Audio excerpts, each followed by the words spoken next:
cuidado con las emociones, fíense solo de la inteligencia y la razón.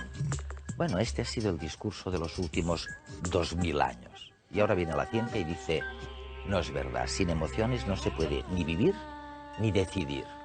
En redes, en unos instantes, verán por qué.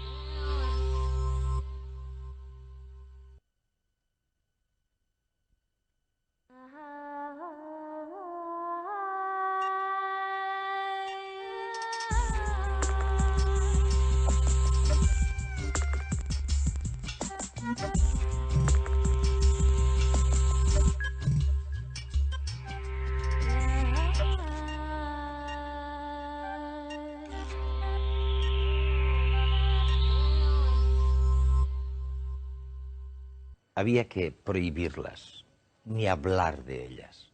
Lo importante era la lógica y la razón. Las imágenes de la felicidad, de las emociones, lo distorsionaban todo. Y ahora resulta que la ciencia nos dice exactamente lo contrario. Sin emociones no se puede sobrevivir. Las emociones están al comienzo y al final de cada proyecto. Es muy malo dejarse controlar por las emociones, pero es peor no tener emociones. ¿Es posible enfrentarse con tranquilidad a una bestia que está a punto de atacarnos? A menos que uno sea domador profesional, sentir miedo es inevitable y necesario. A lo largo de muchos siglos hemos creído que las emociones eran obstáculos. Filósofos clásicos e investigadores académicos popularizaron la idea de que las emociones son inútiles o que entorpecen nuestra vida y nos impiden ser racionales. Hoy sabemos que este punto de vista es erróneo. Somos seres emocionales, incluso mucho antes de que el Homo fuese sapiens. Las emociones existen hace millones de años simplemente porque han resultado útiles para la supervivencia. Vivir sin ellas es una sentencia de muerte y la ciencia lo comprende cada vez mejor. Experimentamos emociones cuando sentimos que algo importante nos está sucediendo o puede suceder. Gracias a la reacción emocional, nuestro cuerpo y nuestra mente se preparan automática e involuntariamente para responder a esta situación de la mejor manera posible. El miedo, por ejemplo, tonifica nuestros músculos para correr con más fuerza y enfoca nuestra mente solo hacia la fuente del peligro o hacia las posibles vías de escape, excluyendo todo lo demás. La alegría ante un hecho positivo nos condiciona a intentar repetir esa situación favorable en el futuro. Y la repugnancia nos impide comer alimentos en putrefacción por más que estemos famélicos, evitando así una infección. Las emociones afectan nuestra manera de ver y pensar el mundo. ¿Pero lo hacen negativamente? Está demostrado que las emociones influyen en la atención, en la memoria y en el razonamiento lógico. Veamos cómo. Suele decirse que las emociones nos distraen. Sin embargo, su efecto es justo el contrario. Las emociones nos apartan de un pensamiento determinado solo para hacernos prestar atención a otro que emerge como más importante. Nuestro cerebro no está hecho para recordar el 100% de lo que se le presenta. En este caso, las emociones intervienen en la memoria como un criterio excelente para determinar qué datos recordar. Creemos que las emociones son perjudiciales a la hora de tomar decisiones. Sin embargo, algunas decisiones podrían tornarse en disquisiciones eternas. En estos casos, resulta más eficaz que intervengan las emociones para poder ser expeditivos.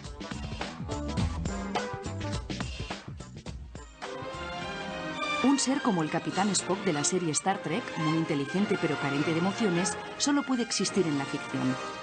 De hecho, la selección natural lo habría eliminado mucho antes de llegar a las naves espaciales.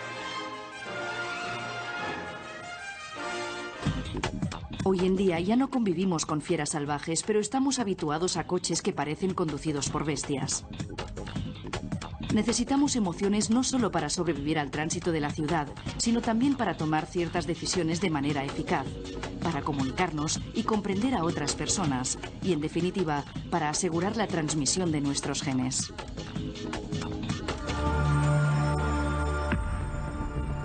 Después de 30 años investigando la universalidad de las emociones básicas, Paul Ekman es una de las personas que más sabe del mundo acerca de cómo expresamos nuestros sentimientos. En redes viajamos hasta San Francisco en busca de sus hallazgos, que hoy en día se emplean en campos como la detección de mentiras o las películas de animación.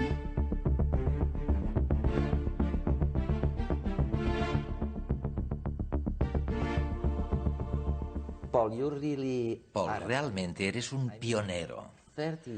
Hace 30 años a nadie le importaban las emociones y todavía menos las expresiones faciales de las emociones.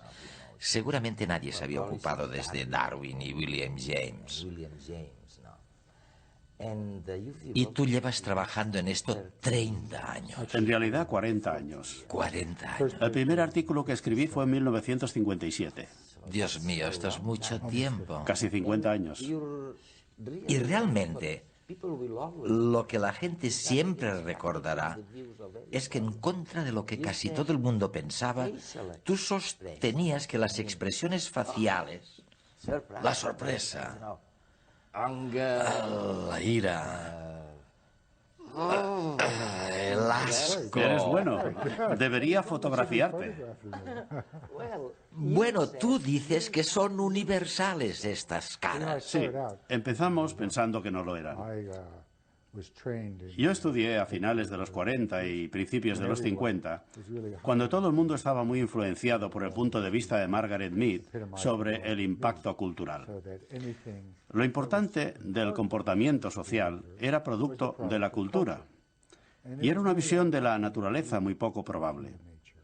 Éramos como una tabula rasa, e incluso se creía que había culturas que no tenían ninguna emoción. Las expresiones no existían porque eran un invento cultural, y yo también creía en esto. Y no acababa de creérmelo. Pero como me había educado en este sistema, pensaba que tenía que ser lo correcto. Pero conseguí que me financiaran un proyecto en el que tenía que investigar si las expresiones y los gestos eran universales o específicos de una cultura. Yo empecé pensando que demostraría lo que decía Margaret Mead, pero lo que encontré era justo lo contrario. De manera que soy un científico cuyos descubrimientos han cambiado mi forma de pensar. Pero resulta que son innatos y que ocurren en todas partes. Está claro que no podemos estudiar todas las culturas. Estudiamos 21 culturas que eran literarias y 2 culturas que no habían estado nunca en contacto con el mundo exterior.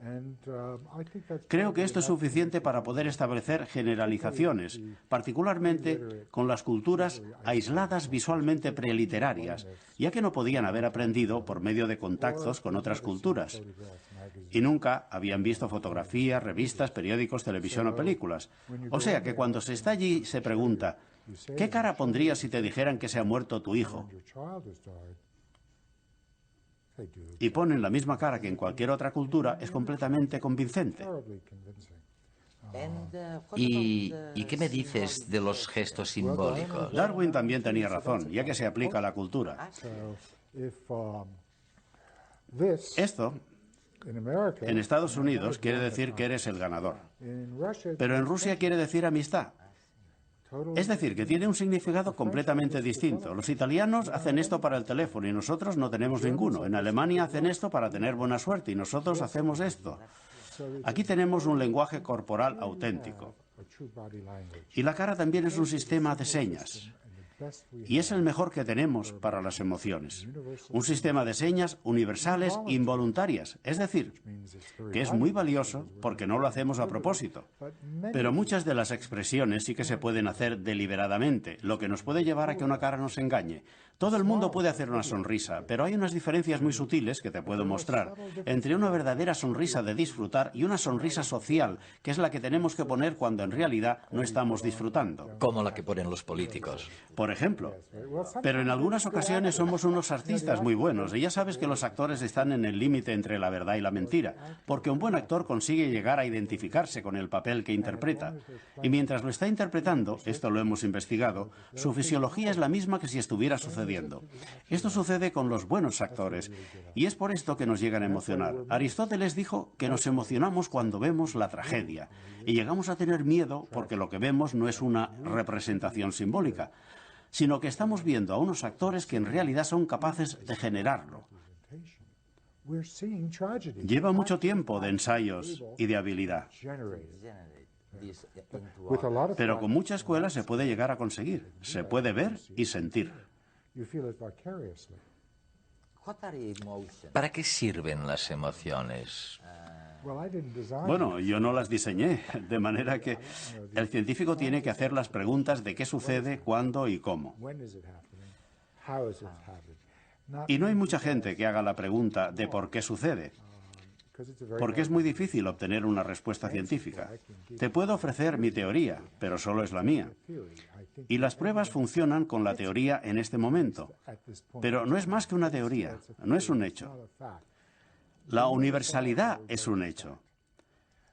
Pero, ¿por qué es el sistema de señales universal más importante que tenemos para informar a otros miembros de otras especies de lo que nos sucede?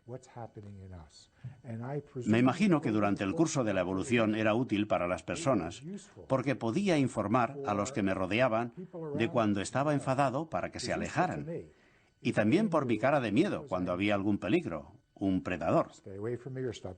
Cuando me lo paso bien, quería decir que quiero más. Y cuando lo estoy pasando mal, quiero que me ayuden. Incluso ahora que en el siglo XXI tenemos unas vidas más individuales y pensamos que quizá es mejor no saber cómo se siente todo el mundo. Durante toda la historia de la evolución ha sido justo lo contrario. Ha sido muy útil, ya que de otra manera no existiría. Pero es porque soy un darwinista y tengo que escribir la información que se espera de mí.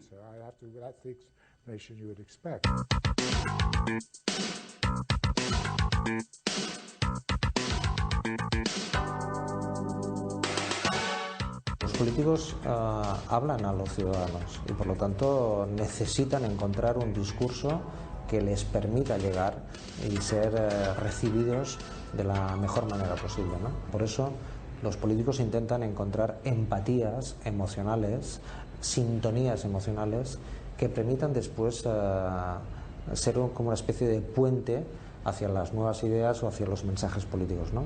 Sin este puente emocional es muy difícil hacer política hoy, ¿no? Y para ese puente emocional, el conjunto de recursos de imagen, gestos, movimientos, posturas, tono, timbre, son determinantes, ¿no? Porque las emociones se construyen así, ¿no? Con movimientos, con gestos, con tonos de voz.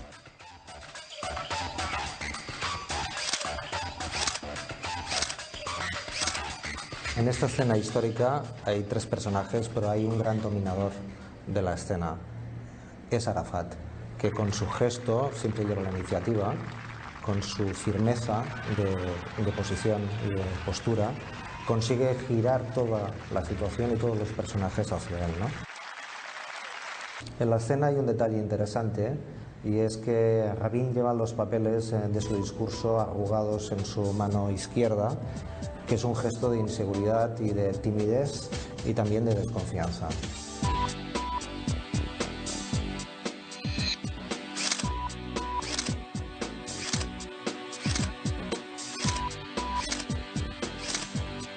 En esta escena, Franco se dispone a agradar a Hitler.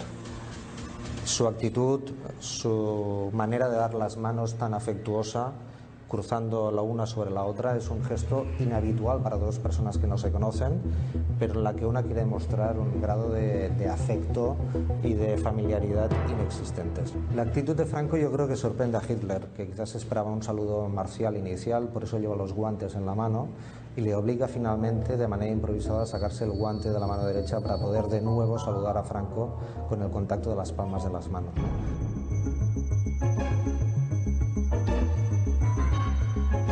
En su intención de agradar, Franco es consciente de la gestualidad militar hitleriana, ¿no? Tiene el brazo permanentemente a punto, está totalmente rígido, dispuesto a saludar marcialmente a las tropas alemanas como se merece la situación histórica, ¿no?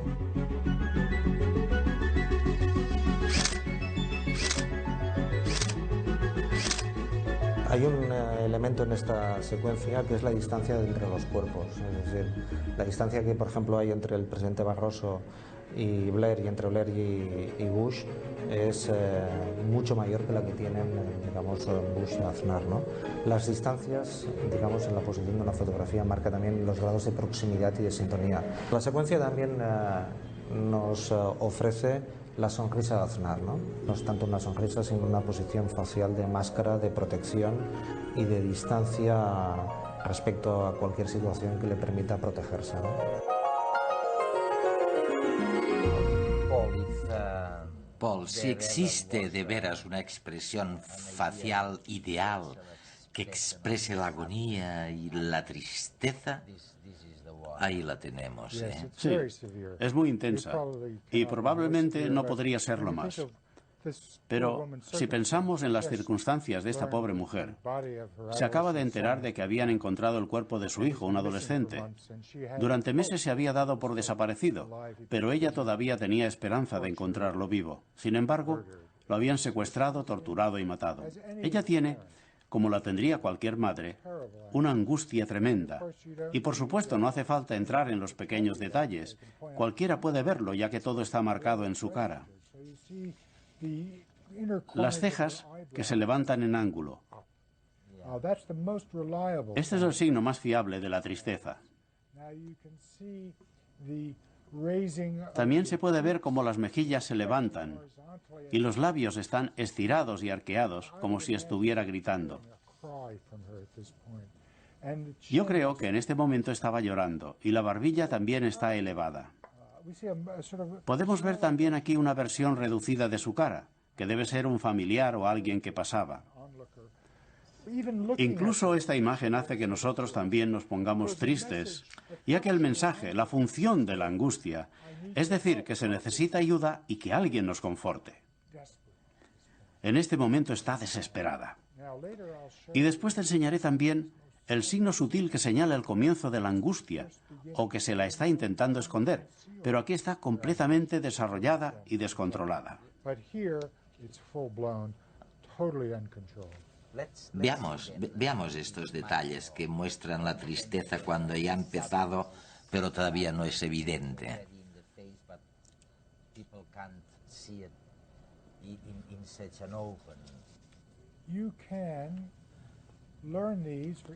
Lo podemos ver para cada emoción. Y en esta prueba vamos a comprobar lo que podemos aprender.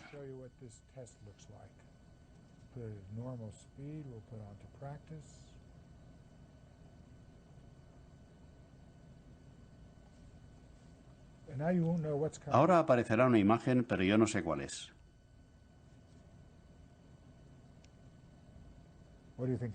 ¿Qué crees que era?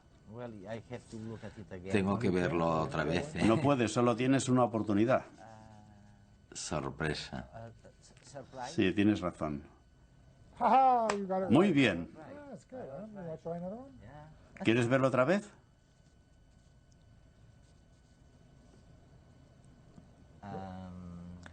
Pues no sé. ¿Cómo lo llamarías eso? Asco. ¿Quieres verlo otra vez? Vamos a ver. ¿Sorpresa de nuevo? No. Ahora aparece la respuesta correcta, enfado, y la vuelve a mostrar. Cuando se hace esta prueba se puede ver cuando se ha acertado o no. Y después de haber hecho unos cuantos se pueden identificar en un momento. Esto es sorpresa. Aquí tenemos la sorpresa. Las cejas están elevadas, los ojos están elevados y muy abiertos, y está boquiabierta. Esta es una fotografía con mucho grano de un periódico. El fotógrafo no esperaba tomar la foto de una mujer cayéndose. Estaba haciendo acrobacias en lo alto de un edificio y él la estaba enfocando cuando ella perdió el equilibrio y se cayó. Obtuvo un premio de fotografía y, por cierto, ella sobrevivió a la caída.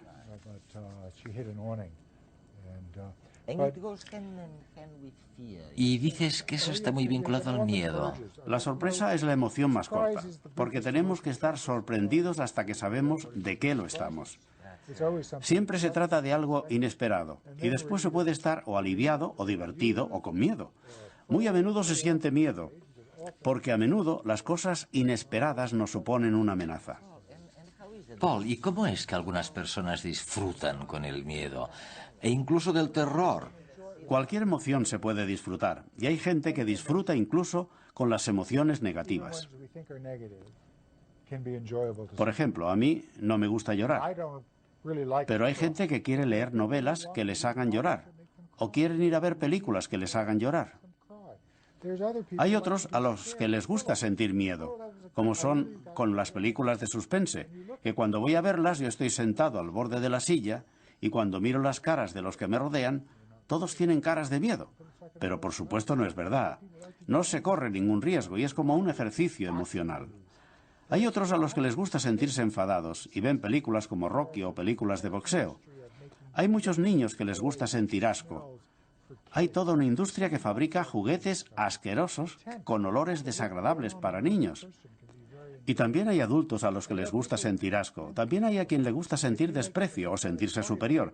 Hay gente a la que no le gustan las sorpresas y si les organizas una fiesta sorpresa te dicen no se te ocurra volverlo a hacer. No me gustan las sorpresas, me gusta saber qué es lo que va a pasar.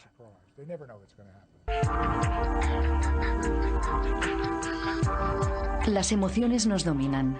El legado genético que hemos heredado determina nuestras reacciones ante situaciones concretas. Son las emociones innatas. Sin embargo, a lo largo de nuestra vida también aprendemos a emocionarnos ante determinados estímulos y estos quedan grabados en nuestro cerebro. Es la memoria emocional, un resorte que se activará en situaciones concretas. Con cada estímulo que desencadena una emoción se crean nuevas conexiones entre un grupo de células en nuestro cerebro. Es una especie de asamblea celular que retiene el aprendizaje emocional. El conjunto de todas estas asambleas celulares forma la base de datos que contiene todo lo que nos emociona. Y aunque es fácil añadir datos, borrarlos es muy complicado. Por eso es tan difícil controlar totalmente nuestras emociones.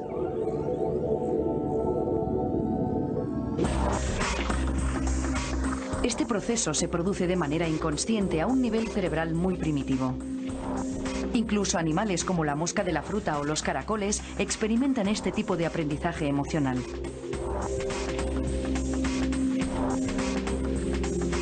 Pero solo si el organismo posee un cerebro suficientemente evolucionado será consciente de la emoción que está sintiendo.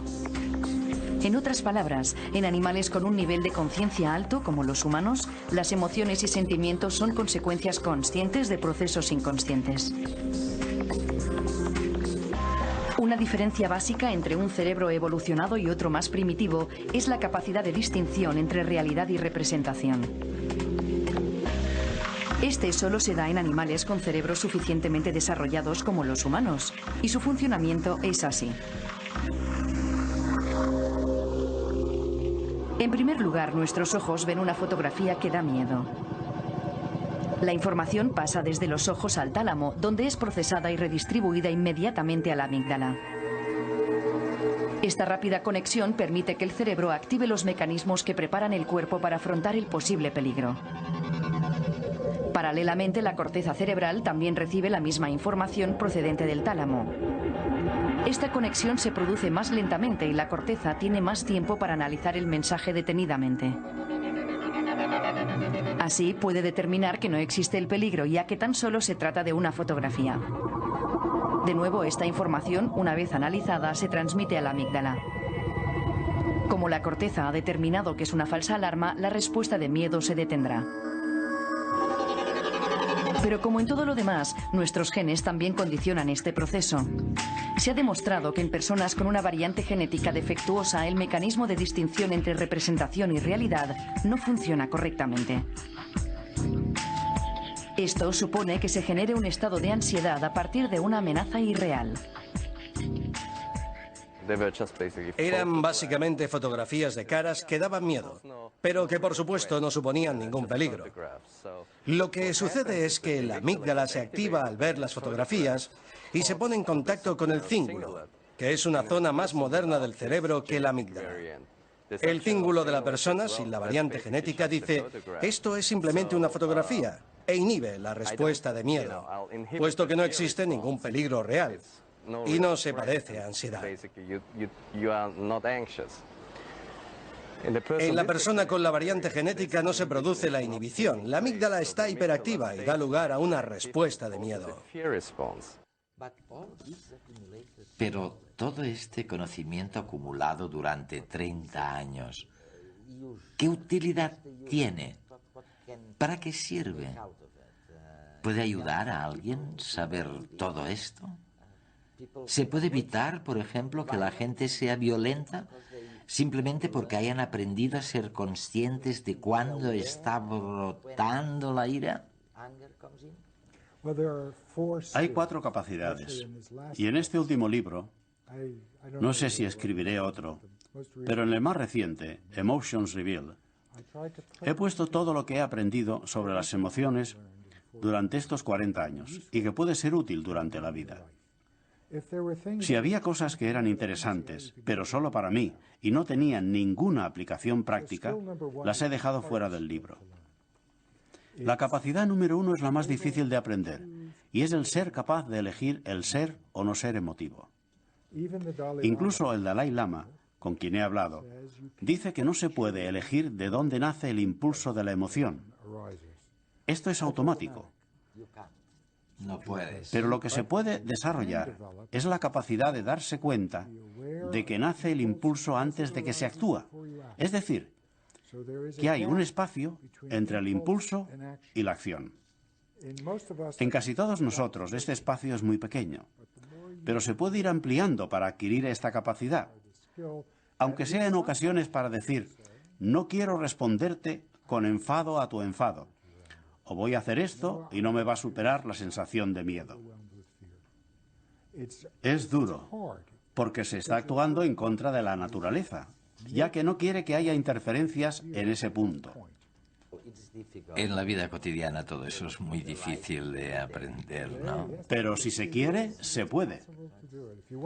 El primero es el más difícil, y la capacidad segunda es cuando se está emotivo, pero se puede elegir cómo es el comportamiento cuando se está emotivo. Me enfado con mi mujer. Regreso del trabajo y me dice que por qué me he vuelto a olvidar de hacer la compra. He hecho la compra y está ahí. ¿Por qué se enfada?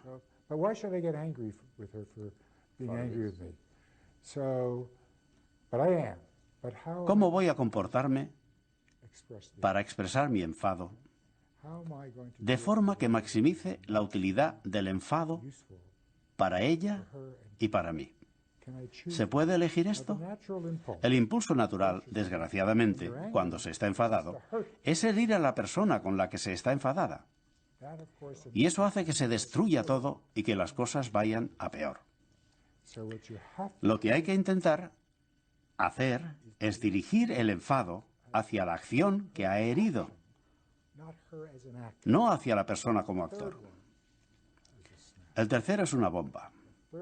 Los 2 primeros son duros y hay que trabajarlos de forma continuada, pero mejoran la vida. El tercero es aprender a ser más sensibles a las emociones de otros. Si tengo una emoción que es completamente visible en mi cara o en mi voz, no hace falta aprender a reconocerla. Pero a menudo las emociones se esconden o son tan sutiles que no se ven. Y yo tengo la herramienta, que ya hemos visto, que enseña a todo el mundo a reconocer esto y a saber automáticamente cómo se siente la otra persona, incluso si ellos no saben cómo se sienten. Es increíble. Una información que se puede ver en la micro... Eso es, en la microexpresión facial. Y luego está la última capacidad, a la que en la época en que escribí el libro no le di mucha importancia. El libro se publicó en 2003, y esto quiere decir que yo lo entregué a la editorial en 2001, que es cuando sucedió el 11 de septiembre. Y en la actualidad trabajo casi por completo y aplico mi trabajo a la seguridad nacional, para intentar disminuir el número de errores que se cometen cuando se hacen los interrogatorios y las investigaciones, y para aumentar la exactitud. ¿Habías pensado alguna vez durante estos 30 años, cuando empezaste a estudiar las expresiones faciales de una tribu en el Pacífico, que acabarías siendo un valor activo para la seguridad nacional? No, nunca lo pensé. Y las aplicaciones de este trabajo son impresionantes. He sido consultor de las 3 empresas más importantes de animación en este país: Disney, Pixar e Industrial Light and Magic. He formado actores y he rechazado la petición de algunos políticos para hacerlos más creíbles. Y mi trabajo se ha utilizado en un contexto médico para evaluar a pacientes que están en riesgo de sufrir enfermedades coronarias. Esto quiere decir que la cara, las emociones, se aplican en todas partes y en todo lo que importa. Y lo que he hecho es abrir y revelar cómo funciona.